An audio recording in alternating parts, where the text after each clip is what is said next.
Following the cultural phenomenon that The Exorcist became after its release in 1973, a sequel was brought to life with a script by William Goodhart and John Boorman as director. Set 4 years after the events of the original film, a now 16-year-old Regan is forced to once again face the demon that wreaked havoc through her life when a priest begins investigating the death of Father Lancaster Marin.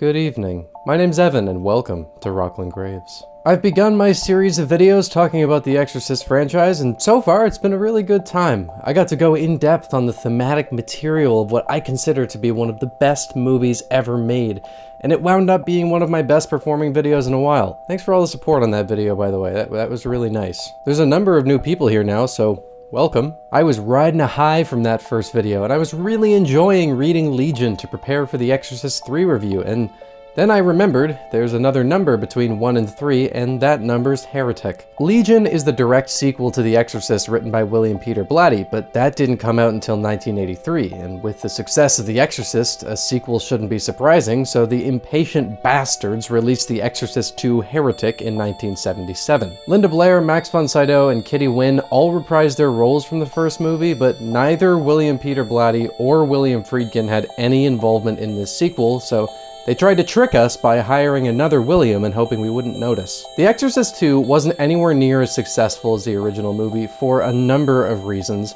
and it's not uncommon these days for people to just pretend it doesn't exist and go straight to Legion. I actually hadn't even seen the movie before watching it for this video, and I always like to go into things with an open mind and give them a fair shot regardless of what the consensus is. It was, let's just talk about it. He is praying.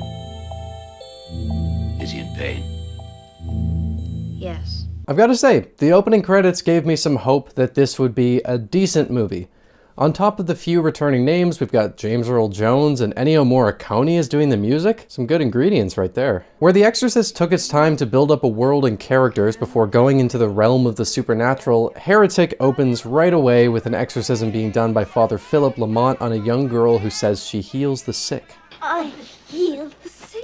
She knocks over some candles and lights herself on fire, so at least the movie tells you right away that it does not understand how to build up tension. Imagine if instead of that incredible opening from the original that perfectly set the stage for an ancient battle between good and evil with dark and hazy imagery, it instead just showed a 2-minute scene of the exorcism Father Marin conducted in Africa. Lame as shit. The only good thing about this opening is that the movie is mercifully showing you up front that it sucks and has absolutely none of the punch of the original movie. If you're smart, you'll turn it off now. Anyway, it's been 4 years since the McNeils moved out of the house on Prospect Street in Washington, and Regan's figured she'll try and one-up the ruckus the demon caused back then by becoming a tap dancer. I really just want to do Legion. Can I just skip this? She seems to be happy enough, but she's been remaining under psychiatric supervision by Dr. Jean Tuscan. She insists that she doesn't remember anything about what happened in 1973, but Tuscan seems to believe that while she may not be aware of it, the events are repressed and need to be dealt with. Showing Regan perfectly fine tap dancing and coming to therapy with a smile on her face isn't really a great way to set up a character haunted by repressed trauma, but go off. Anyway, Regan tells Tuscan that she's wasting the doctor's time doing these sessions and that she only attends them to make her mother feel better. Oh yeah, that's another thing. Ellen Burstyn is not in this movie, but at least her character being an actor gives these writers a good enough excuse for why she's not around. The real reason is because Ellen has standards. Chris McNeil not having a role in this movie is a major red flag because so much of the emotional engagement of the first movie was directly from her. But hey, this movie will probably explore Regan's character more since she's not possessed the entire time and will become more attached to her. Plus, there's bound to be a handful of fantastic side characters that help deliver the themes this story will focus on. At least there's that. In the meantime, you know what's always great? When movies take place in the time period they were made in and make up scientific devices that do insanely advanced things that would be a marvel of technology and don't at all explain how they work because they don't make any fucking sense. They pick up any brain frequency. They're integrated with these hypnotic strobes to bring the two altered states into synchronization. You're telling me they have a device that syncs up brain waves between two people by flashing lights and playing sine waves, but they still use payphones. I'm getting this right? Tusken wants to use this device with Regan so that she can read her thoughts and witness the repressed trauma. This is off to a great start. Father Lamont has finished his work on the exorcism, and he's now being tasked with investigating the death of Father Lancaster Marin that happened during Regan's exorcism. This movie takes place 4 years after what happened, so I have absolutely no clue why the church waited this long to ask someone to look into it, but I guess they were just grasping at straws, trying to find some way to bring Father Lamont and Regan together without full-on retreading the story in the original. I guess, good for them. Apparently, some theologians suspect that Marin was dabbling in Satanism, and his theories about evil possibly overcoming the power of God are insulting to the church, so Lamont is being tasked with looking into the circumstances of his death. I cannot move to safeguard Marin's testament until all the facts about his last exorcism are clearly known. It seems like they're trying something similar to Father Karras's battle of faith, because Lamont initially says he's not fit for this task and isn't worthy. That character comparison, I think, is the perfect way to explain the difference between The Exorcist and its sequel. Father Karras was an incredibly complex character whose battle of faith and purpose drove him to be compelled to help Regan. He experienced a lot of emotional turmoil and felt lost in his position as a priest, and in the end, he sacrificed himself to save the life of a young girl and let her and her mother return to their lives, while at the same time regaining his faith and giving himself a purpose. Father Lamont, no depth. I'm not worthy. There's nothing to this character beyond his pursuit of finding the demon Pazuzu. We don't really know anything about him as a human being beyond him being a priest, and at no point does he question what he's doing. There's no emotional arc to engage with in this character, and when you compare him to Karras, it perfectly sums up these two movies.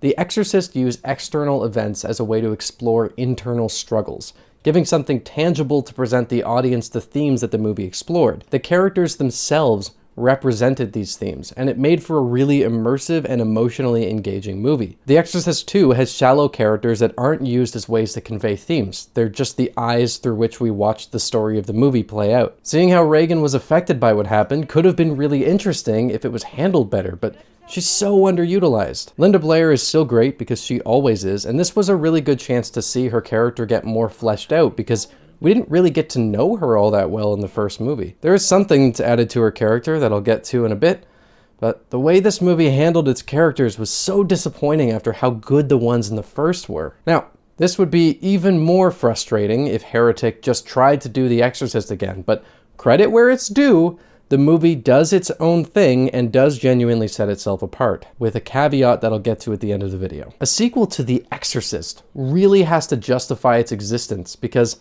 that first movie is perfect and really didn't need any sort of continuation. It should say something that the best sequel to The Exorcist wasn't even supposed to have that title attached to it. Anyway, Father Lamont arrives at the institution, and this is where we get a little hint at the theme of the medical world and the spiritual world clashing, but not handled with nearly as much finesse. What am I up against, Father? Evil. In order for that kind of thing to work well, the characters on either side need to be developed enough to make you understand the perspective beyond them just feeling the way they do. The emotional context is really important, and it's just not present here. It's also just really on the nose. Or if you like, the casualties of a diseased society. Evil is not. Evil is a spiritual being. Regan changes her mind about the synchronizer and agrees to give it a shot, and Father Lamont is allowed to stay to watch the process. Fuck it, this is my favorite sequence of the movie. I knew that Heretic was weird going into it, so I just wanted it to fully lean into that. Essentially, how this machine works is that it flashes a light in sync with a sine wave, and when someone attaches themselves to it, they're meant to focus on trying to slow down the tone and the light, and once they've done that, the other person syncs up the frequency, and that apparently allows them to sync up their brainwaves. It's goofy as hell, and it makes absolutely no sense, but why not? I'm okay with suspension of disbelief. Tusken has her theory confirmed that Regan does actually have the events of 1973 tucked away in her mind when she syncs up with her, but Regan did warn her earlier on that she may not want to see what's tucked back there. I don't think you're ready for it. When Reagan's brought out of the state of hypnosis by an alarm, Tuscan looks to be trapped in whatever it was she saw in Reagan's mind. Instead of Reagan going back under, Father Lamont says that he'll do it, hoping that he'll be able to get in and see what it was that Reagan's mind sent to Tuscan. Yeah, no, I know, those words did really just come out of my face. I guess Reagan's brainwaves stayed active in the machine somehow after she left, but can we just chalk this up to supernatural weird shit, because this movie's already way out there. Once Lamont successfully syncs himself up with Tuscan, he begins to see visions of the exorcism. There's a different actor playing Reagan here, and it's nowhere near as well written as the demonic possession from the first movie, but there is something about the visual presentation about this that I actually kind of like. Seeing Reagan appear in the reflection, sneering and moving around was a nice creepy moment. Basically, what we're seeing here is what went down at the moment of Marin's death after he sent Karis out of the room. This scene is fucking bonkers. But again, it's honestly my favorite part of the movie because it's just so crazy and weird and dumb. The steady tone of the synchronizer machine and this awesome effect of the possessed Reagan reaching for Tuscan's heart through the remnants of what was left in Reagan's mind is genuinely cool. In a vacuum, it's really fucking dumb when you consider that this is the sequel to The Exorcist. This kind of shit does not belong here. They brought back Max von Sydow for a dumb flashback scene that added absolutely nothing, and a few other flashbacks to when he was younger. The makeup on Reagan looks dumb as hell. Why is she moving like that? Who the hell wrote her dialogue? And how the fuck did this movie get greenlit? The reason that Linda Blair isn't the one in this flashback is because she had a condition when she agreed to do the project that she would not do the makeup again. Can't really blame her for that, it looks like a nightmare. Anyway, Tuscan forgets what happened, but Lamont remembers, and Reagan randomly decides to draw a picture of the priest, which he randomly interprets as her telling him there's a fire in the building, and for whatever reason, there is. Tuscan calls 911 to confirm that she should use a fire extinguisher? Why did you need to be told that? If you were smart, you'd follow Lamont's lead and start hitting the fire with crutches. We're only a quarter of the way through this movie. Reagan starts dreaming about a village in Africa after some demonic voices taunt her in her high-rise apartment. These weird tracking shots of a lotus are a staple of this movie, and we see a swarm of the creepy fucks coming right at the village, and to ward them off, this man does a ritual with a bull roarer. Tritones also work. Reagan sleepwalks out onto the balcony of the apartment, which for some reason has huge gaps in the railings, but Sharon gets to her before anything bad can happen. Do you have any idea how hard it was to say all of that without stopping every 5 words to say how dumb this is? Who the fuck thought that this would be the way to follow up what's arguably the greatest horror movie of all time? I guess that Pazuzu shows himself as a locust or a swarm of locusts, so what we're seeing here is the beginning of the possession that Father Marin conducted the exorcism for earlier on in his life. Sharon takes Father Lamont to visit the house back in Washington, but it's really obvious that it's not the same house from the first movie, so this doesn't have anywhere near the impact I think they thought it would. Bringing Sharon back is actually a great idea, but it's not realized well enough. It would have been really interesting to explore how what happened had affected her more, because the house staff is great in the novel and didn't get as much of a focus in the first movie. Sadly, they don't do anything with her character that makes it worth bringing her back at all. There's an attempt made at character development for both her and Lamont, but don't forget you're watching The Exorcist 2 Heretic, a movie that shudders at the depth of a puddle. Have you tried a psychiatrist or a priest? I'm talking to one now, aren't I? I'm not here for you. Once Lamont returns from Washington, he and Reagan use the synchronizer together, so now he gets to see the African village being attacked by locusts. Lamont's theory is that Pazuzu is still hidden somewhere within Reagan, and it looks like he's right when he begins directly communicating with the demon while Reagan is hypnotized. Call me. Pazuzu. It's revealed that the man Father Marin performed the exorcism on was named Kakumo, and thank God there's no subtlety in this movie, otherwise Lamont would have never figured this out. I am Pazuzu. He demands that Pazuzu show him where Kakumo is, because he might have more information about how to defeat the demon since he was successfully rid of it. For whatever reason, Pazuzu obliges and gives Lamont a lift, and there's James Earl Jones. If they'd made this a year later, there is no way he would be here. Essentially, what's going on here is that Pazuzu targeted Kakumo because he was a healer and was one of the only people who would be able to stop the demon, so Now Lamont wants to try to get in touch with him and figure out what he knows. If you're really paying attention, you might see a reveal coming, and it's confirmed by this next scene. Reagan's talking to another patient under Tuscan's care. What's the matter with you? I was possessed by a demon. Oh, it's okay. He's gone. Someone wrote that in a script as dialogue for a character in their movie. It was then approved. An actor said it on camera. The editors left it in, and then the movie was distributed with that line included in the final cut. This girl apparently hasn't spoken before, or at least not in a very long time, but Reagan manages to get her talking, to the bewilderment of the girl's mother and Tuscan. What is it? Reagan's got Sandra talking. I've got to take her right home. So with the woman at the start saying that she heals people, Kokumo being a healer, and now Reagan helping this girl speak again, it's clear to Father Lamont that Pazuzu is targeting people globally who have the ability to heal others. Right, because the main character always has to have some special ability that makes them the ultimate foe for the demon. It can't just have been a young girl being possessed who was helped by 2 priests. There's gotta be something more to it. I hate this kind of shit. It takes away from the simplicity of the first movie, and it's really corny. I think it could have worked in a self-contained movie with a better script, but again, the context and the poor execution just makes it stupid. Look, in these videos, I usually go into more plot detail, but I honestly, I can't be fucked to go through this movie in the same way, because the story beats are so weak and uninteresting that I really don't have much to add to them in a way that I usually like to. I'll sum up what happens, we'll do some ending talk, and then I'm done with this thing. I don't know if you've noticed, usually I have the movie that I'm reviewing sitting back there if it's been released on home media, but in order for that to happen, I need to own a copy of it.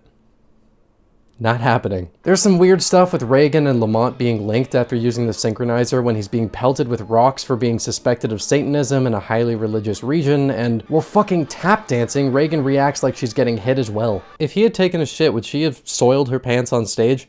Like, please, anything to make this movie even remotely entertaining. The church says he's not allowed to go to Africa because it's not part of the assignment, but he goes anyway and hitches a ride with this dude, and they have this interaction. I've flown this route before.